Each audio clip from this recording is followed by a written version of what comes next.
Hello students, welcome back. चलिए continue करते हैं हमारा फिजिक्स का चैप्टर डिस्क्राइबिंग मोशन। राइट, तो हमने लास्ट वाली वीडियो में बात की थी कि मोशन क्या होती है। हम लोगों ने डिस्टेंस और डिस्प्लेसमेंट का कॉन्सेप्ट पूरा समझा था अच्छे से। आई होप आप लोगों ने वो वीडियो देखी है। नहीं देखी है तो अभी जाके देखिए, लिंक मैं डिस्क्रिप्शन बॉक्स में डाल दूँगी। एंड कोई भी डाउट्स हो तो you can send me in comment section. चलिए, तो आज हम कर रहे हैं डिस्टेंस एंड डिस्प्लेसमेंट के कुछ बेसिक से न्यूमेरिकल्स, ताकि पता चले हमें कि डिस्टेंस और डिस्प्लेसमेंट कैलकुलेट कैसे होता है। राइट, चलिए, तो हम बहुत बेसिक से क्वेश्चन से स्टार्ट कर रहे हैं कि मेरे पास ये एक सर्कुलर फील्ड है। I have a circular field and I am walking on that circular field. इस सर्कुलर फील्ड का रेडियस मुझे दे रखा है 70 मीटर। मैं ए पॉइंट से स्टार्ट होती हूँ चलना और चलते चलते वापस ए पॉइंट पे आ जाती हूँ, यानी मैंने एक राउंड पूरा इस सर्कुलर फील्ड का ले लिया। ठीक है जी। अब मुझे निकालना है कि मेरा डिस्टेंस कितना हुआ और मेरे डिस्प्लेसमेंट कितने हुए। मैंने कितना डिस्टेंस कवर किया, मैंने कितना डिस्प्लेसमेंट कवर किया, मुझे ये बताना है। हम लोगों ने बात की थी कि डिस्टेंस क्या होता है, total length of the path covered. जितना भी हमने पाथ कवर किया है उसकी टोटल लेंथ होती है डिस्टेंस। तो भाई मैंने कवर क्या किया है, मैं ए से चलती चलती गई, वापस ए पर आई, यानी मैं इस सर्कल के सरकमफ्रेंस पे चल रही थी, पेरीमीटर पे चल रही थी। तो मैंने कवर क्या किया, मैंने सरकमफ्रेंस कवर की। डिस्टेंस क्या होगा, length of the path covered. अगर मैं ए से चली, इसके ऊपर चलती चलती वापस यहाँ पर आ जाती हूँ, तो मैंने क्या कवर किया, सरकमफ्रेंस। तो distance will be equal to circumference which is 2 pi r. 2 and pi is 22/7। Radius हमें दे रखा है 70। This comes out to be 440 meter. तो मैंने डिस्टेंस तो कवर किया 440 मीटर। अब डिस्प्लेसमेंट क्या होता है, डिस्प्लेसमेंट होता है इनिशियल और फाइनल पोजीशन के बीच में जो एक स्ट्रेट लाइन बनती है, वो डिस्प्लेसमेंट होती है। बट यहाँ पर अगर आप देखो तो मैंने ए से स्टार्ट किया, मैं वापस ए पर ही आ गई। जो मेरी इनिशियल पोजीशन है वही मेरी फाइनल पोजीशन है। हमने बात की थी लास्ट वीडियो में ये कि जब भी हमारी इनिशियल और फाइनल पोजीशन सेम हो जाती है, कोई स्ट्रेट लाइन बन ही नहीं सकती। ए से ए तक क्या स्ट्रेट लाइन बनाओगे, पॉसिबल ही नहीं है। इसीलिए डिस्प्लेसमेंट हो जाएगी 0। Right, whenever your initial and final positions are same, displacement becomes 0। चलिए, लेट्स टेक अनदर एग्जाम्पल। अब मेरे पास एक सेमी सर्कुलर पाथ है जिसका रेडियस 70 मीटर दे रखा है। मैं ए से चलना शुरू हुई और चलते चलते मैं बी तक आ गई। अब मुझे डिस्टेंस और डिस्प्लेसमेंट निकालना है। Now I need to find distance and displacement. Distance क्या होता है, डिस्टेंस भाई total length of the path covered. कितना पाथ कवर किया मैंने, मैं यहाँ से गई, ए से बी तक पहुँच गई। मेरा डिस्टेंस कितना हुआ, डिस्टेंस इज द सर्कमफ्रेंस या perimeter of this semi circle. Semi circle की सर्कमफ्रेंस, सिर्फ इतना पाथ मैंने कवर किया है, यहाँ से लेकर यहाँ तक, बस इतना ही पाथ मैंने कवर किया है। तो डिस्टेंस हो जाएगा हमारा सेमी सर्कल की circumference which is pi r. Right, circle की होती है 2 पाई आर, सेमी सर्कल की pi r. 22/7 into 70, this will give me 220 metre. अब मेरी डिस्प्लेसमेंट क्या हो जाएगी, डिस्प्लेसमेंट क्या होती है, इनिशियल और फाइनल पोजीशन के बीच की स्ट्रेट लाइन। यहाँ पे मेरी इनिशियल पोजीशन ए है, फाइनल पोजीशन बी है। इन दोनों के बीच की स्ट्रेट लाइन क्या बन रही है, ए बी क्या है, सेमी सर्कल का डायामीटर। तो displacement will be equal to diameter, that is 2r। 2 into 70, that will be 140 meter. तो डिस्टेंस होता है total length of the path covered, but displacement होती है इनिशियल और फाइनल पोजीशन के बीच में जो स्ट्रेट लाइन बनती है। चलिए एक और एग्जांपल लेते हैं। मेरे पास एक बेसिकली कह लो 2 रोड्स हैं जो 90 डिग्री पर हैं। मैं ए से गई बी तक, मैंने कवर किया 6 मीटर। फिर मैं 90 डिग्री टर्न कर गई, बी से सी तक गई, मैंने कवर किया 8 मीटर। अब मुझे निकालना है इस केस में डिस्टेंस और डिस्प्लेसमेंट। डिस्टेंस क्या होता है भाई, total length of the path covered. तो मेरा पाथ कवर क्या हुआ है, मैं ए बी पे गई, फिर बी सी पे गई। तो distance will be total length, यानी A B plus B C. A B cover किया मैंने, फिर बी सी कवर किया, total length of the path covered. A B है 6 मीटर, बी सी है 8 मीटर, टोटल डिस्टेंस आ गया मेरा 14 मीटर। डिस्प्लेसमेंट, इनिशियल और फाइनल पोजीशन के बीच में जो स्ट्रेट लाइन बनती है वो हमारी डिस्प्लेसमेंट होती है।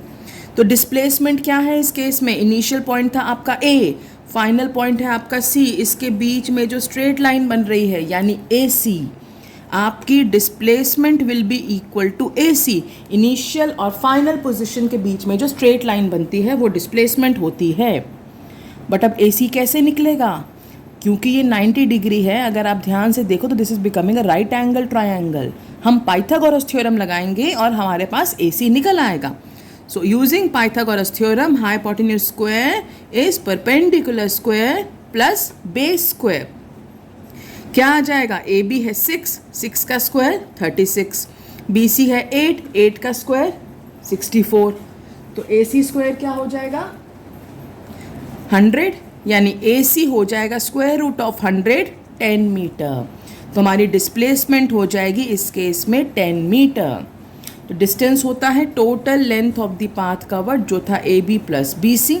डिस्प्लेसमेंट है इनिशियल और फाइनल के बीच में जो स्ट्रेट लाइन बनती है जो हो गया आपका ए सी, जो हमने कैसे निकाला, पाइथागोरस थ्योरम से। ठीक है, चलिए let's take some more examples. हाँ जी, अब हमें क्वेश्चन दिया है, थोड़ा सा ट्रिकी है, पुरानी एनसीईआरटी का क्वेश्चन है, but obviously it is very valid.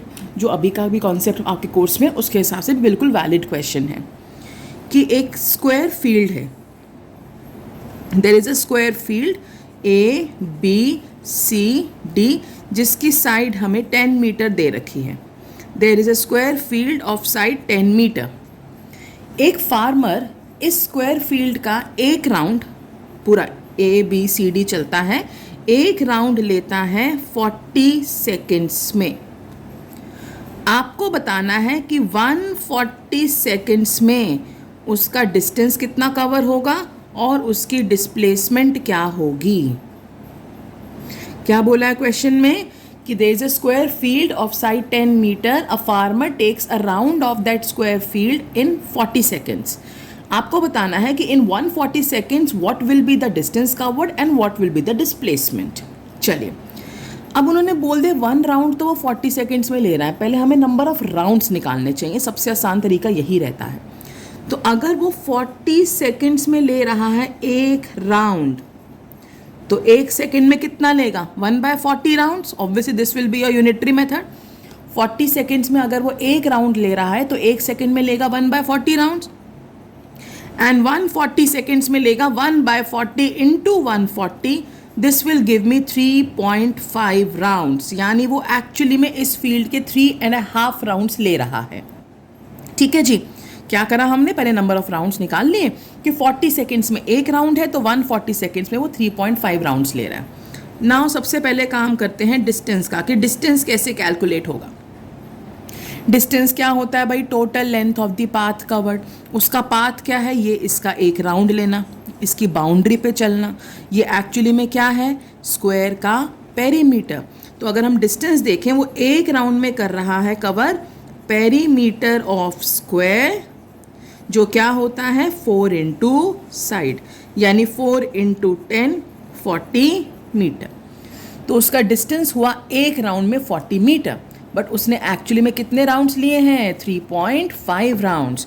तो अगर एक राउंड में 40 मीटर है तो 3.5 राउंड्स में 40 into 3.5 that will be 140 meter. तो ये आ गई उसका डिस्टेंस कवर्ड।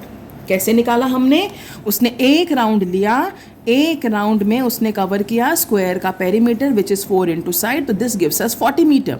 बट एक्चुअली में उसने 3.5 राउंड्स लिए हैं, तो 3.5 राउंड्स में डिस्टेंस कवर्ड आ गया 140 मीटर।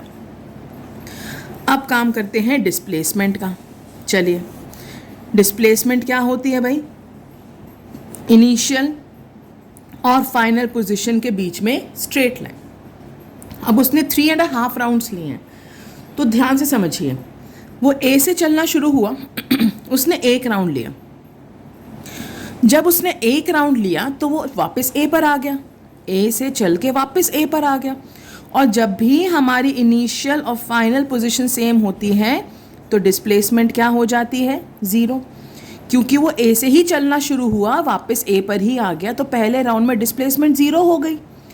ऐसे ही सेकेंड राउंड में भी ज़ीरो हो गई, ऐसे ही थर्ड राउंड में भी ज़ीरो हो गई। उसने 3.5 राउंड्स लिए ना, तो पहले के 3 राउंड्स में डिस्प्लेसमेंट ज़ीरो हो गई। एक round complete, initial final same, displacement zero. Second round complete, initial final same, displacement फिर zero. Third round complete, initial final same, displacement फिर से ज़ीरो। यानी कि पहले राउंड में डिस्प्लेसमेंट ज़ीरो होगी, दूसरे राउंड में ज़ीरो होगी, तीसरे राउंड में ज़ीरो होगी। रीज़न क्या आ जाएगा? Initial and final positions are same, इसीलिए डिस्प्लेसमेंट हो गई ज़ीरो। लेकिन उसने लिए हैं 3.5 राउंड्स। अब मुझे काम करना है आधे राउंड के लिए। आधे राउंड में क्या होगा? वो ए से चला है, मान लो चलते चलते सी तक पहुंच गया, यही होगा ना आधा राउंड। यहाँ चला, यहाँ चला, ये आधा राउंड हो जाएगा। अब डिस्प्लेसमेंट क्या होती है? इनिशियल और फाइनल के बीच में स्ट्रेट लाइन, यानी फिर से मुझे ए सी निकालना है। अब स्क्वायर है तो ये एंगल 90 डिग्री ही होगा, यानी मुझे क्या लगाना पड़ेगा इसमें? Pythagoras theorem. तो आधा राउंड निकलेगा पाइथागोरस थ्योरम से, A C square is equal to A B square plus B C square. A B 10 है, साइड 10 दे रखी है, बी सी भी 10 दे रखा है, तो 100 100 ये हो गया 200। अब रूट सॉल्व करने सबको अब आने चाहिए। 200 कैसे लिखेंगे? 2 × 10 × 10, तो 10 तो एक परफेक्ट स्क्वायर बन गया। 8 में सीखा था squares and square roots, pairing करते थे, पेयर में से एक ले लेते थे। अब 10 का पेयर बन गया तो पेयर में से एक निकल गया। 2 का पेयर नहीं बना तो वो रूट में रह गया। This gives us displacement 10√2 meter. I am repeating this part. Displacement क्या होती है? इनिशियल फाइनल के बीच में स्ट्रेट लाइन, बट यहाँ पे हमारे पास अगर हम देखें तो पहले के 3 राउंड्स में initial and final positions are same. कैसे? ए से चला वापस ए पर पहला राउंड, फिर दूसरे राउंड में भी ए से चला वापस ए पर, तीसरे राउंड में भी ए से चला वापस ए पर। तो 3 राउंड्स में तो इनिशियल फाइनल पोजीशन सेम हो गई, डिस्प्लेसमेंट ज़ीरो हो गया। बचे हुए आधे राउंड में वो चल के कहाँ पहुँचा? सी तक। तो डिस्प्लेसमेंट कैसे निकलेगी? पाइथागोरस थ्योरम से, क्योंकि राइट एंगल ट्रायंगल बन गया। 90 डिग्री क्यों हुआ? बिकॉज ये स्क्वायर है। तो इस ट्रायंगल में पाइथागोरस थ्योरम लगाएंगे और हमारा ए सी निकल आएगा। तो ये हुआ हमारा तरीका डिस्टेंस और डिस्प्लेसमेंट निकालने का। तो ये कुछ एग्जाम्पल्स थे बच्चों, ठीक है। तो आने वाले वीडियोस में हम इसके और न्यूमेरिकल्स प्रैक्टिस करते रहेंगे। फिलहाल मैं आगे बढ़ रही हूँ नेक्स्ट टॉपिक पे, स्पीड एंड एवरेज स्पीड। चलिए, स्पीड एंड एवरेज स्पीड क्या होती है? स्पीड क्या होती है? Average speed. Speed is distance covered per unit time, कि कितने टाइम में मैंने कितना डिस्टेंस कवर किया है, उससे मुझे मिलती है स्पीड। तो distance covered per unit time, तो स्पीड इज d/t। सिंपल सा फॉर्मूला जो आप छोटी क्लासेस से करते आ रहे हो। Speed is distance upon time. Now distance को हम मीटर, सेंटीमीटर, किलोमीटर किसी में भी मेजर कर सकते हैं। तो speed can be in centimetre per second, speed can be in metre per second, speed can be in kilometre per hour. But हमारी ऐसा यूनिट है स्पीड की मीटर पर सेकेंड। यानी साइंटिफिकली जब साइंटिस्ट आपस में डिस्कस करते हैं, बात करते हैं, तो ऑल ओवर वर्ल्ड जो रिकग्नाइज यूनिट है वो है मीटर पर सेकेंड। कई जगह माइल्स में मेजर होता है डिस्टेंस, कहीं किलोमीटर में, हमारी कंट्री में किलोमीटर में होता है। तो यूनिवर्सली जो एक्सेप्टेबल यूनिट है वो है मीटर पर सेकेंड। ऐसा unit is metre per second, ठीक है। ये तो हो गया आपका स्पीड। सिंपल, आपको डिस्टेंस दिया होगा, आपको टाइम दिया होगा, आपने डिवाइड करना है, आपको स्पीड मिल जाएगा। ये आप छोटी क्लासेस से करते आ रहे हो। But now what is average speed? Average speed is basically total distance covered in total time taken. Total distance covered in total time taken. क्या मतलब हुआ इस चीज़ का? मान लो जैसे पहले ये स्पीड का समझते, मुझे क्वेश्चन में बोला है कि एक कार ने 40 किलोमीटर कवर किए 2 आवर्स में, तो स्पीड आ जाएगी भाई distance upon time 20 kilometre per our. ये तो सिंपल था। लेकिन एवरेज स्पीड में हमें क्या बोला है? Total distance covered in total time taken. तो मान लो मुझे बोला है कि पहले एक कार ने 40 किलोमीटर कवर किए 2 आवर्स में, फिर 50 किलोमीटर कवर किए अगेन 2 आवर्स में, फिर बोला है कि 10 किलोमीटर कवर किया 1 आवर में। ये हमें 3 केस दे दिए कि एक ही कार चल रही थी, पहले के 40 किलोमीटर 2 घंटे में कवर किए, अगले के 50 किलोमीटर 2 आवर्स में कवर किए, नेक्स्ट 10 किलोमीटर 1 आवर में कवर किया। तो आपको निकालना है एवरेज स्पीड। तो मैंने क्या बोला, एवरेज स्पीड का फॉर्मूला क्या है, average speed is total distance upon total time. तो टोटल डिस्टेंस क्या है, 40 + 50 + 10 which gives you 100 kilometre, and time 2 + 2 + 1 which gives you 5 hours. So to average speed आ गई 20 किलोमीटर पर आवर। अलग अलग निकालोगे तो शायद थोड़ी डिफरेंट भी आएगी। यहाँ पे 20, यहाँ पे 25, distance upon time 20, distance upon time 25, distance upon time 10। But total जब हम निकाल रहे हैं तो एवरेज स्पीड की पूरी जर्नी में एक एवरेज स्पीड इतनी रही, कभी 20 हुई, कभी 25 हुई, कभी थोड़ी कम, कभी थोड़ी ज़्यादा, लेकिन ओवरऑल एक एवरेज स्पीड जो कार ने मेंटेन की वो थी 20 kilometre per our. This is what is average speed, कि आप टोटल डिस्टेंस देखते हो, आप टोटल टाइम देखते हो, दोनों को डिवाइड करते हो, this gives you average speed. चलिए let's take another example. Question में बोला है कि a car covers first 60 kilometer with a speed of 30 kilometer per hour, ठीक है जी। Next 100 kilometre with a speed of 20 kilometer per hour, and next 120 kilometer with a speed of 40 kilometer per hour। क्या बोला है question में कि एक car ने पहले 60 किलोमीटर कवर किए 30 किलोमीटर पर आवर की स्पीड से, नेक्स्ट 100 किलोमीटर कवर किए 20 किलोमीटर पर आवर की स्पीड से, और उसके बाद के 120 किलोमीटर कवर किए 40 किलोमीटर पर आवर की स्पीड से। आपको निकालनी है कार की एवरेज स्पीड। तो एवरेज स्पीड हमने क्या देखा, formula total distance upon total time. अगर आप इस केस में देखो तो डिस्टेंस तो है आपके पास लेकिन टाइम नहीं है, टाइम निकालना पड़ेगा पहले हमें, क्योंकि एवरेज स्पीड के फॉर्मूले में टोटल डिस्टेंस और टोटल टाइम ही चाहिए हमें। टोटल डिस्टेंस तो हम निकाल लेंगे इन तीनों को ऐड करके, बट हमारे पास टोटल टाइम नहीं है। तो लेट्स कैलकुलेट। अब स्पीड का फॉर्मूला हमें पता है डिस्टेंस अपॉन टाइम। अगर आप तीनों केसेस में देखो, आपके पास डिस्टेंस है, आपके पास स्पीड है, आप टाइम निकाल लो। तीनों केसेस का अलग अलग हम टाइम निकाल लेंगे। तो पहले केस में स्पीड 30, डिस्टेंस 60, टाइम को t1 ले लेते हैं, क्रॉस मल्टीप्लाई करेंगे, t1 आ जाएगा 60/30, दैट विल बी 2 आवर्स। दूसरे केस में स्पीड 20, डिस्टेंस 100, टाइम को t2 ले लेते हैं, क्रॉस मल्टीप्लाई करेंगे, t2 यहाँ जाएगा, 20 नीचे आएगा, 100/20, दैट विल बी 5 आवर्स। तीसरे केस में स्पीड 40, डिस्टेंस 120, टाइम को t3 ले लेते हैं, फिर क्रॉस मल्टीप्लाई करेंगे, t3 आ जाएगा 120/40, दैट विल बी 3 आवर्स। क्या क्या मैंने, speed is distance upon time, जो बेसिक से हमारा फॉर्मूला है उसको यूज़ करा। मेरे पास स्पीड था, तीनों केसेस में मेरे पास डिस्टेंस था, मैंने तीनों केसेस में अलग अलग टाइम निकाल लिया। ठीक है जी। अब एवरेज स्पीड के लिए मुझे चाहिए टोटल डिस्टेंस। टोटल डिस्टेंस क्या होगा, 60 + 100 + 120, दैट विल बी 280 किलोमीटर। ठीक है जी। एंड टोटल टाइम अब हम निकाल सकते हैं। मेरे पास पहले वाला टाइम 2 है, फिर 5 है, फिर 3, यानी कि t1 + t2 + t3, that will B 2 + 5 + 3, this will give me 10 hours. अब निकालनी है मुझे average speed, that is total distance upon total time. Total distance है 280, टोटल टाइम है 10, एवरेज स्पीड आ गई 28 kilometre per our. I repeat, हमें question में बोला था कि एक कार ने पहले 60 किलोमीटर कवर किए 30 किलोमीटर पर आवर की स्पीड से, नेक्स्ट 100 किलोमीटर कवर किए 20 किलोमीटर पर आवर की स्पीड से, और उसके बाद नेक्स्ट 120 किलोमीटर कवर किए 40 किलोमीटर पर आवर की स्पीड से। हमें निकालनी थी एवरेज स्पीड।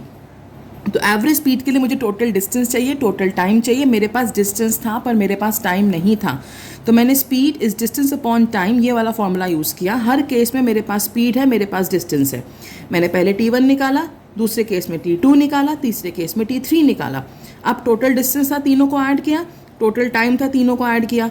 एवरेज स्पीड होती है total distance upon total time, and this gives me average speed 28 kilometre per our. ठीक है जी। चलिए, let's keep it till here, will continue in the next video. Please send me your doubts in the comment section. Watch the videos properly and revise side by side. Take care all of you. Bye bye.